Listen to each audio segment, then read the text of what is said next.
You're listening to Dumb Down Tech, where we break down tech concepts and we go back to the basics. Today, we're going to be talking about cyberbullying and how it affects people's personal lives and what we could do to prevent that. We have our guest today, a very special guest. I'll let her introduce herself. Hi, my name is Jane. Some of my followers might know me as Nurse A on TikTok. Well, welcome, Nurse A. I'm very glad that you decided to come on the show because I think this is a really hot topic and a lot of people don't know what to do in these scenarios from an actual experience perspective. So I'd kind of like to start off by how has cyberbullying changed in the way of what you experienced and what resources are out there now?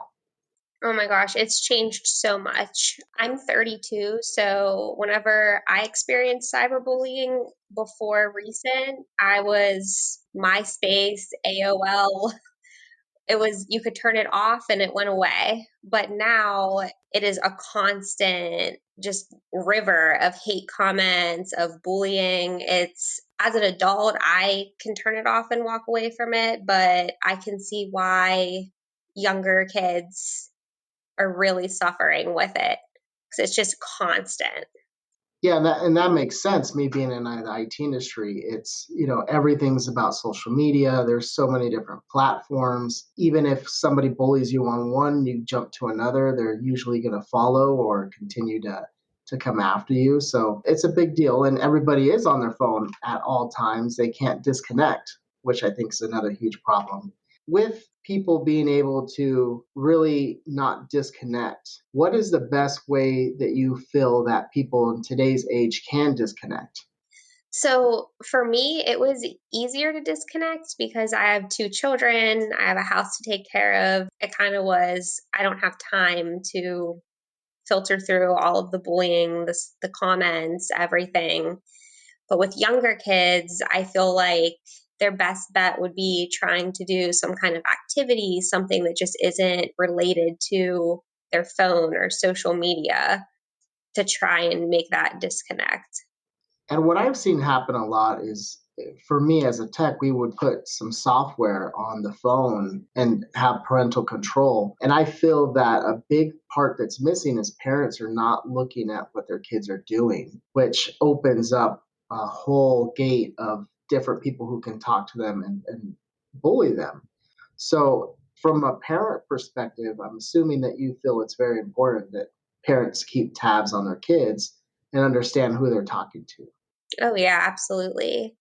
I mean, I don't think they need to invade privacy to the point of like reading every message, but I think it's absolutely important to know what social media they're on, if they're getting bullied, who's bullying them, and know what's going on.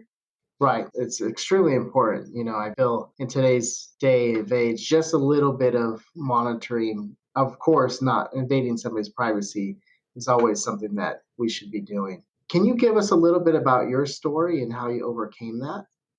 Yeah. So it's been about a year that I have been on TikTok. I downloaded it like tons of other Americans did when everything started with the pandemic. It's something to do. It wasn't until probably like August that I started getting like some hate comments on certain videos, certain topics. For the most part, I ignored those, blocked them, kind of tried to move on. And then other videos were posted. I tried to correct some misinformation. I tried to just advocate for people. As my background, I'm a nurse. So I feel that it's important to advocate. It's part of my career. And that's when the hate comments really started coming in. Fake accounts were made. People were commenting and bullying on every single video that I posted, not even something that was related to what they were upset about. And it was, people were taking things out of context, fabricating things. It just got out of control so quick, to the point where I had to sit down and talk to my husband, and I was like, look, this is what's going on. What do you want me to do here? Because now someone's making a fake account. They're trying to find me on Facebook. Like, they're trying to dox me, my name, my location. And so then we had to make everything private. I paid for actually a service called Delete Me. I don't know if you've heard of that, to kind of wipe clean at least some of the public places that your information is on. So we did that. And then I talked to a lawyer actually to decide what would my best action be? Where would this go if someone's harassing me? And then after everything was said and done, we decided that I could be public again. I at least know I have a lawyer if I needed to get help. I, like I said, did the whole delete me, kind of wiped at least some of my information off that I didn't even realize was on the web. There's so much information on there I didn't even know about, and tried to overcome it that way.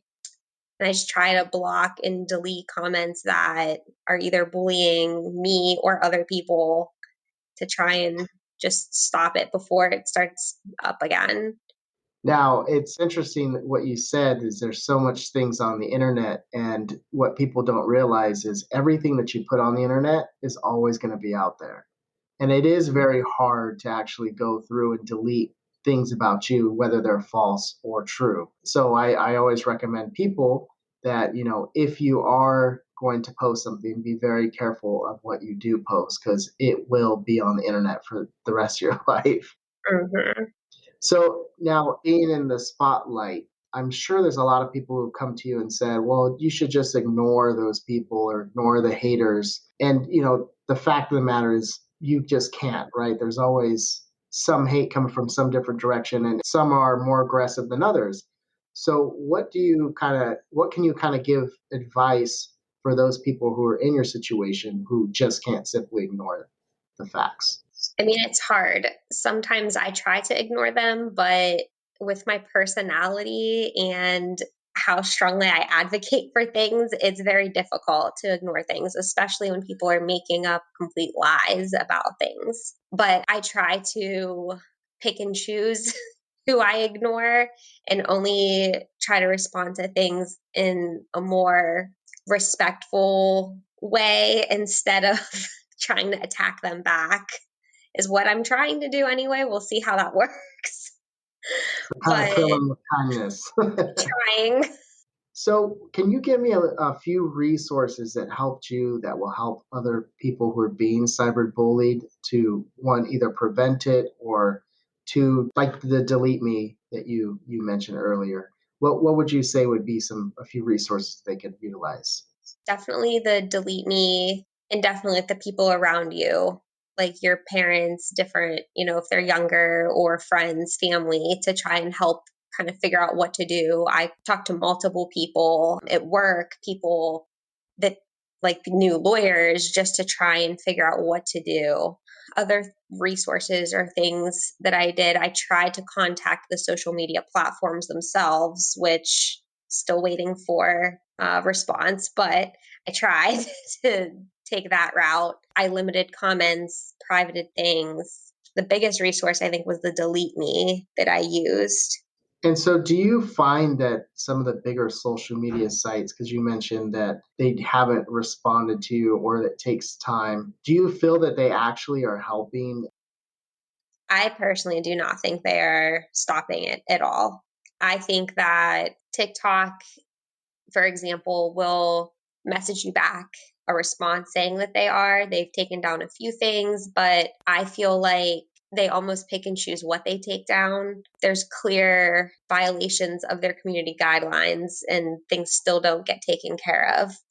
For example, someone used for one of the fake accounts a picture of my son that they found off of somewhere.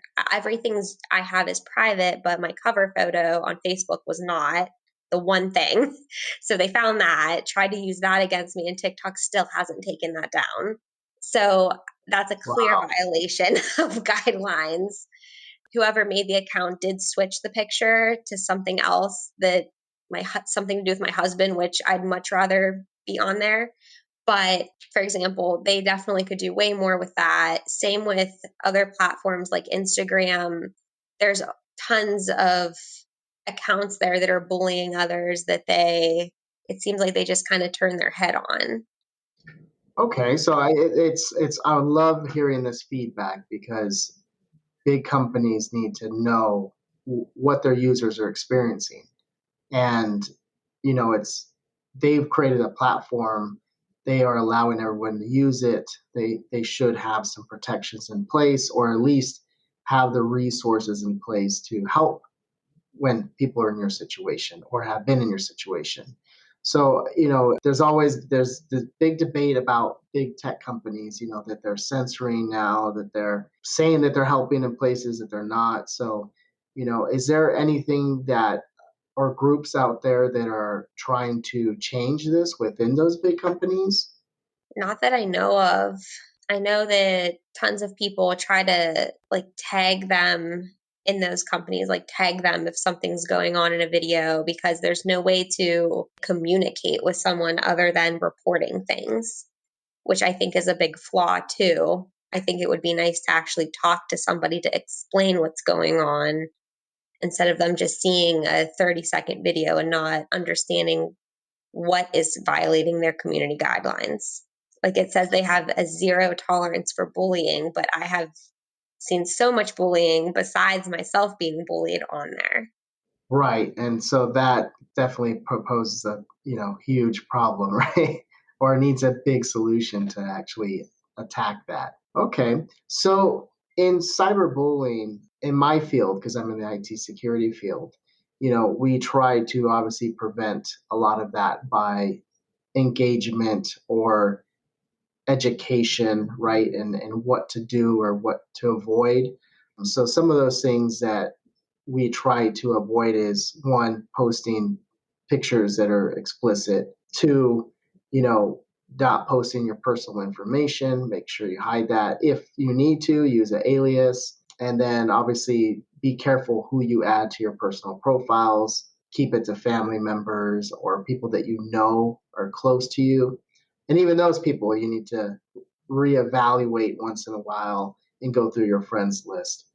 So there's a lot of things that can be done. And with the resources that you mentioned, I feel that that will help get people on the right path. Do you see people now actually being able to utilize those resources and get over the cyberbullying quickly? Or do you feel that it's still such a big problem that a lot of people just don't know how to get the help? I think it's still such a big problem.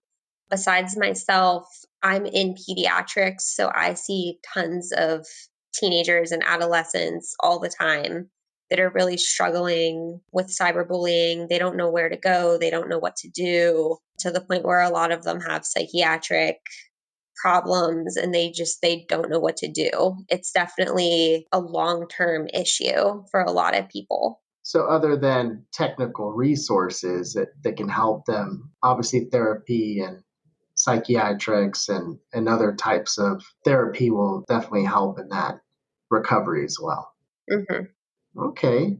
Well, I appreciate you coming on. I think we talked about quite a bit of good stuff today. Is there anything else that you wanted to talk about that you feel is important, or a message you'd like to send out to those that are listening?